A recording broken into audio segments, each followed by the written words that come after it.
Good evening and welcome again to Women to Women.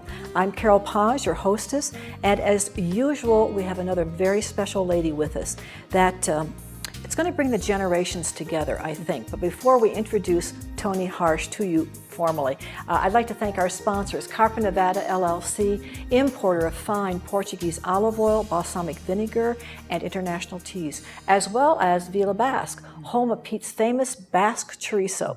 So here in Carson City, let us welcome Toni Harsh from Reno, Nevada. Toni, thank you so much for coming. Thank you, Carol. This is going to be fun. It's going to be fun. Toni, before we give away any surprises, okay, help us understand a little bit about where you're from originally, where you've lived, your family background, brothers or sisters, before we get into what you're doing today. And I know it's all tied together. Well, originally I was born and raised in Glendale, California. My mother as well. I have an older brother who has passed away from Alzheimer's, and a younger brother who is still living down in Southern California. You're the only girl. I'm the only girl. Princess, okay. Kind of, but the middle child. All right. And then I happened to fall in love with a Renoite and moved to Reno and had 4 children. And then we got divorced. And he moved back to California, and I stayed in Reno with the 4 children. And wow. So definitely feel my roots in Reno. In Reno. May I ask you, at the time of the divorce, what were the ages of your children? Oh, I think that, let me see, my youngest was in kindergarten. Little tyke. Yes, and at the time when they were all born, they were 5, I had 4, 5 and under. So that gives you an idea that they were very close together. What a responsibility. Oh, yes. And you know, sometimes when marriages are seemingly very strong, very secure, sometimes out of the blue comes something that you really weren't anticipating. But that change that came about in your life and the continuing stay in Nevada has to have changed you and grown you as a mother and as a woman in some very special ways. Very often I'm asked what defines you, what is your greatest accomplishment? Because I've done a few things like most women, and truly it's raising the 4 children and the joy, and now having 8 grandchildren. So truly the honor of being a mother. It's very special. It is. It truly is. Because what we are raising, what we have produced, and what we are raising in connection with their father, of course, you want children to really be very useful, helpful, giving in the country that they choose to live in, and to be aware of their roots, to be aware of the surroundings and the blessings. I'm counting the blessings, but also to take on the difficulties with courage. Well, and strength. I was just speaking to my current husband now. And it sounds as if you've had maybe 4 or 5. That's not the case. No. my second husband, Russ. And I was just talking to him last night, and I said, at the time of the divorce, it was really a family decision to think about moving my 4 children back to Southern California because that's where my family is. And I said, if I had done that, I would now be the president of my father's construction company.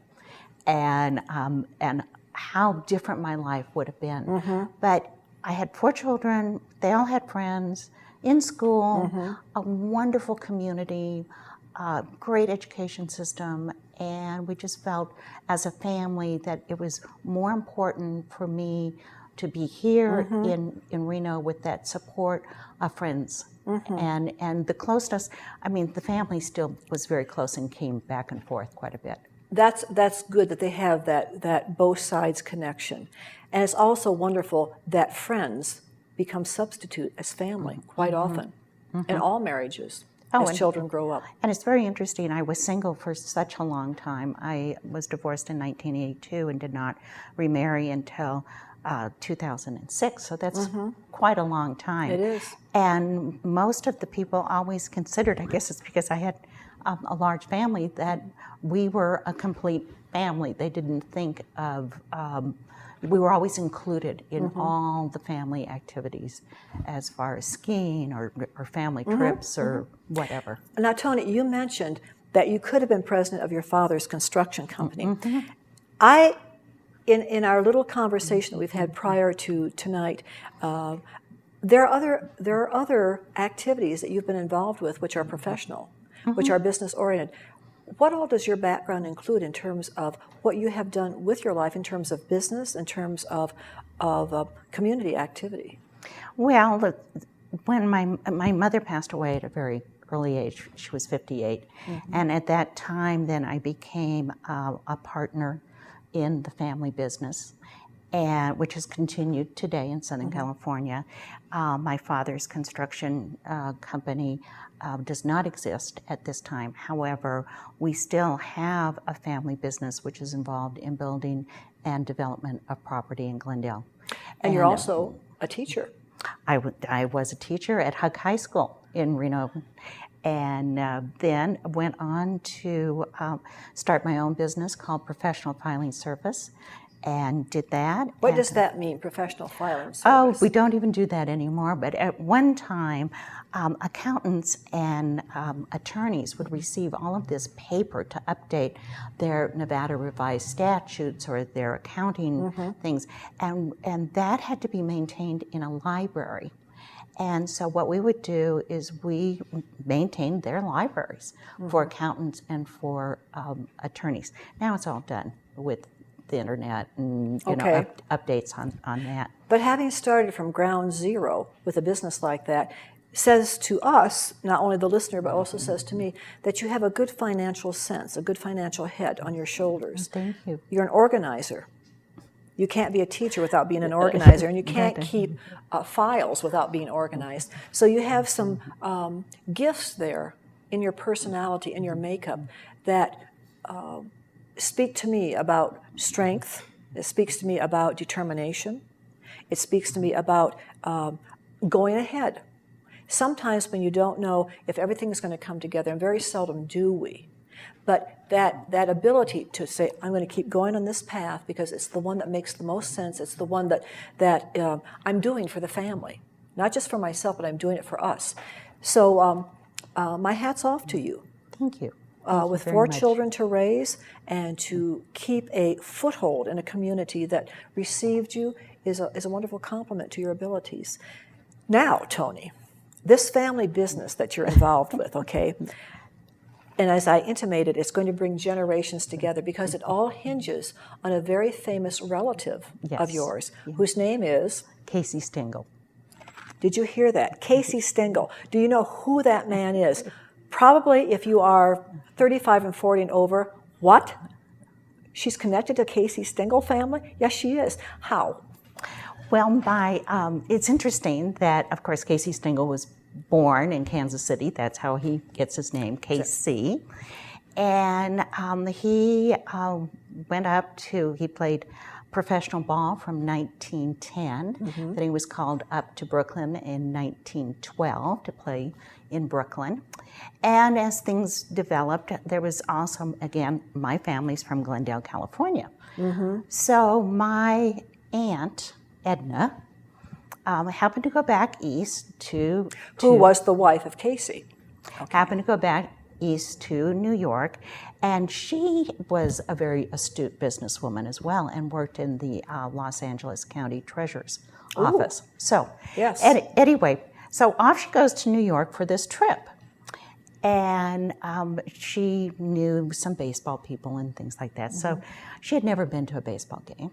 And she goes to this game, and it's the Giants against the Yankees, and she meets Casey Stengel. And it was kind of like love at first sight and a whirlwind romance. And he was just determined that this is who he, and they were all, I mean, he was born in 1890, so this is in 1922. He's an older older baseball person. Okay. So we have this California girl back there now, and Casey Stengel's in love, And so He's a really salty personality. oh yes, oh yes. He was a Language, baseball, everything, behavior. He was a baseball player. Yeah, And now he's in love with this girl from California. Glendale, California, and he's in New York. And so this romance kind of went back and forth, and it's kind of a fun thing to consider. But what happened is they got married. How long after they met were they married? I think it was, let me see, they met during baseball season. And then I think it was the beginning of the next baseball season. Okay, so about a year. But telephone calls and letters. And the letters are too much fun. Okay, so back then the ball players all wrote on the hotel stationery. Yes. Okay, my aunt is typing because it's airmail, yes, right? Yes. And little things. So this is going, and then these other things are going back and forth. So anyway, they got married. The best man was my aunt's brother, who was a general at the time in the Army, and she arrives back and introduces Casey Stengel, baseball player, to her family. Yes. And that started this again. During baseball time, he was always on the road, and right. And then in the off season in Glendale. And he wasn't as famous then as he's going to be in the future. Oh, well, no. There's a little story there. Okay, help me understand that. 1922. Giants. Right. He's a giant. New York. New York. This is the beginning of, we've got Yankee Stadium is just gone up, brand new stadium. House that Ruth built. Exactly. Okay. All right, it's World Series time. It's the Giants against the Yankees in the house that Ruth built. Right. Casey Stengel hits the first home run that's ever been hit in World Series in Yankee Stadium. So and that was a special very much a star. Yes. Very much a star.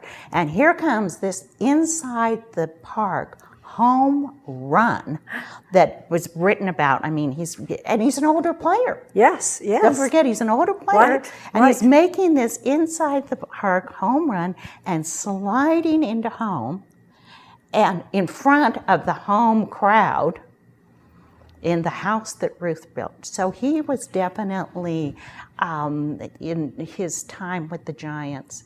But the interesting thing, not only did he do well as a player, he was an accomplished player. Very much so. John McGraw saw something in him that was amazing, and he kept him very close to him on the bench. And John McGraw, who was this wonderful manager for the one of the top three managers that you think of in baseball, would mentor Casey on baseball. They'd stay up all night talking baseball, and they both loved it. I mean, and if we get to that point today, and we talk about my trip to New York, when he was the inaugural manager of the Mets in 1962, his mind was like a computer. Casey's yes. Mind, absolutely. Thank you. When we come back to the second portion, I'd like to tell you just a very brief personal story. My mother was a Cleveland Indian baseball fanatic, and when the New York Yankees came on, my father had a certain reaction. I'll tell you that when we come back. Don't go away. When a disaster strikes our region, will you be ready? Learn about sheltering in place. Since each emergency is different, make sure you plan for alternate routes away from your neighborhood. Plan meeting places and long-distance phone numbers if you are separated. Assemble food, water, medicines for at least 3 days, and a portable radio to stay informed.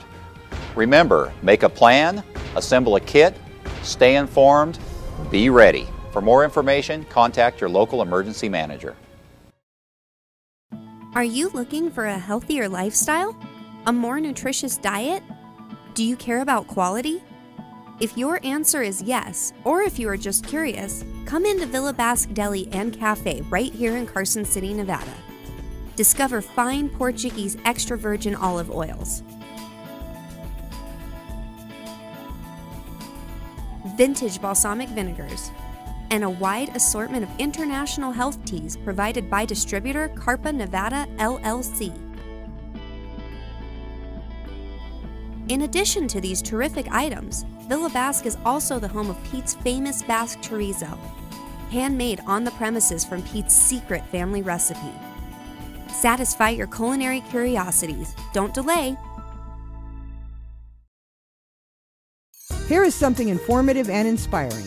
Women to Women. Every Thursday, a new guest and a new passion to inspire you. Your hostess, Carol Paz, interviews influential women of Northern Nevada. Your neighbors, your friends. These are the women who are making a difference in our community, from helping those in need to running your favorite local businesses. We give you their story, we show you their passion. Thursdays at 7 p.m., Channel 15 for Carson City and Gardnerville, Channel 3 in Reno, Sparks, Fernley, Fallon, and Lake Tahoe. How was school today? Cool, we learned what to do in case there's an emergency. Oh, will you show me? Yeah, and if there is an earthquake, then you get under your desk, duck, cover, and hold. And when the shaking stops, we evacuate the school just like a fire drill. I'm glad you both know what to do in case of an emergency, but I'd still be worried. You're supposed to check the phone, radio, or TV, and they'll tell you what to do. Make a plan. Assemble a kit.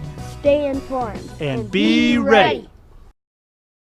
Pets of the Homeless is a non-profit, all-volunteer organization that provides pet food and veterinary care to the homeless and less fortunate in local communities. With donations from the public, we're able to provide homeless shelters with crates, bowls, cleaning materials, so that homeless with pets can come into homeless shelters and get the services that they need to get out of homelessness.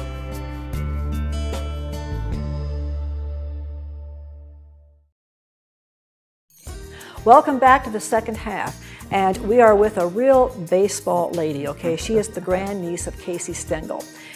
He was her uncle, her grand uncle, and she has had the privilege that most of us will never have in our lifetime of living with and traveling with a really world-renowned and a legend in his own time, and even a legend now in the world of baseball and in the public in general. So thank you, Toni, for being with us. Again, I promised the audience that, and I'll make it very brief, my mother was a Cleveland Indian baseball fan all of her life, and she watches from heaven, I know. And the Cleveland Indians are a very unpredictable team. But the New York Yankees were so consistent with Casey Stengel. I mean, honor after honor, series after series, they take it. So my mother would tolerate a Cleveland Indians and a Yankee game on the radio. She listened. And my father would not tolerate listening with her. He was not a baseball fan to begin with. But when Casey Stengel came on, my father had very much the personality of a Casey Stengel in his own home and in his business world, little salty, and he just could not fathom that there would be another man like him out there. So that was goodbye to Yankee baseball. But what a tremendous awareness that he worked with Yogi Berra, Mickey Mantle, Roger Maris, Joe DiMaggio. I mean, Whitey Ford. And I remember listening to that ball that struck the face of Whitey Ford, and that ended his career. He tried to come back and it didn't. So Casey Stengel was probably and is probably the most famous manager, certainly. And if you can, like they say, if you can make it in New York, you can make it anywhere. Okay, baby. And he made it 4 times. Four times. So what was it like to actually be with Casey Stengel? What kind of an uncle, as a kid, did you see him as being? Well, first of all, we lived very close. Okay. So he lived, remember, we were going back and forth with my aunt, and so he actually lived in the off season in the home that was my great grandparents, and then it became their home. In Glendale. In Glendale, and it had a swimming pool, right? Okay. None of us had swimming pools, you know, and so that's where we all learned how to swim. Well, then Casey Stengel, guess what? He gets a TV because somebody gives him a TV. You know, they gave things away like that. So if you were going to watch TV, you went to Casey's house to watch TV. And as luck would have it, before, until I was seven years of age, we lived just around the corner. So if you wanted cinnamon toast, Aunt Edna made great cinnamon toast, then you went there, okay. he wanted to run away from home. Then when I moved at 7, it was a little bit further away, but when my parents were traveling or anything like that, then they babysat us, because I could catch my school bus and come and go. And so it was like being with your own grandfather. And every Sunday we were there to watch TV, you know, you had to watch Bonanza and you had to watch Disney. So he was there. And I'm fortunate enough to have the desk that was in the den. And it's not easy I remember learning how to sign a baseball. It's not easy to sign a baseball. No, it's not. It takes a little practice. And I've had to sign 3 in recent years. One for, I received an award for Yogi Berra in Pasadena, and so I had to sign a baseball. And then I received another award for Casey Stengel, and I had to sign a baseball. And I went and visited with Yogi Berra last year, and he made me sign a baseball. Aww. And I said, he was so animated, and because he had no children, he and Edna had no children, we were like his grandchildren. And when my brothers started playing Little League, they were out in the backyard, and he was teaching, and he was working with them. And of course, not me, I was a girl, but the one thing that he taught me was, you keep your eye on the ball. Yes. You have to keep, because it's dangerous. Even if you're a girl and you're sitting in the stands. Yes. And then and as I said before, in 1962, I was invited back with them for the inaugural season of the Mets. Oh. And I was 15 years old, and we sat in the box seat behind first base, because that's where all the action is. That's where it is. And I kept score. He taught me how to keep score. Okay. I kept score, but I had to watch the ball, because it was not safe. Yes. And you know, to this day in Yankee Stadium, even in the new one, I've been back and forth when the old one was there, quite a few games, and in the new one. I don't think there was ever a game that I've been there that somebody has not been hit by a line drive coming back, and it's taken medical personnel, removal of that person because of injuries. So regardless of how high-tech anything becomes, when you're there in the crowd, the crowd has to keep its eye on the ball at all times, because a lot of people want to sit in those seats that are highly dangerous, because they want to see the action, and they get it. Oh, yes, they do, but it is very important. So from a teenager's point of view, he was a warm and very approachable. Absolutely, Okay. Absolutely. And it was fun because he was hired, okay? So he was there from 49 to 60 with the Yankees. As you were talking about, you know, the Yankees were very they were very dominant. successful. Yeah, dominant. And that's why they made the Broadway show Damn Yankees, yes. you know? Yes. And the Yankees were great for the other teams because they brought a lot of people out. It was great for the box office. Then when the Mets was formed as an expansion team, he was picked as the inaugural manager. It was so important because he brought those people out. They were drawing. They were losing, but they were the third biggest drawing team in the United States at that time. And the fans came not just to see the players. I mean, what a wealth of players and what talent. I mean, who wouldn't want to see Mickey Mantle or Yogi Berra or Joe DiMaggio? But they came to see Casey Stengel, too. Oh, he had this unbelievable connection. There's a cute, it was... To the crowd. Oh, it was, I think it was in Chicago, they were doing fireworks when somebody got a hit or did a home run, okay? But not when the Yankees, okay? So he knew this. So when they were playing their series, he brought sparklers. And so when the Yankees got a hit, he came out with sparklers out of the dugout. Or if he thought that it was getting too dark, he would come out with a flashlight to signal the bullpen. or if it was raining Yes. too hard, you know, he had the umbrella to kind of subtly say to the umpires that, you know, this we're about finished here. Yes. You know, but Yeah. a great character is recognized He by got his- Major League Baseball as the greatest character of the game. Oh, I believe that. He got his messages across to everybody. yes. And one of the funniest stories that I remember, not only from you, but from reading it as well, some of these crowds can be pretty hostile when they want to be, very critical, disrespectful, and New York is no different than some of the other big major league stadiums. But he came out with a bird stuck up in his hat, and when he hit a major home run, he took his hat off, tipped it to the crowd, and he gave the finger to the crowd. The bird. The bird. He flipped the bird. Well, Okay, and the flip the funny bird. thing about that is, as a child, this story was told a lot, okay? And everybody would laugh, and I'm going, so what's so funny about tipping your hat and this bird guy? I don't get it. I don't get No, it.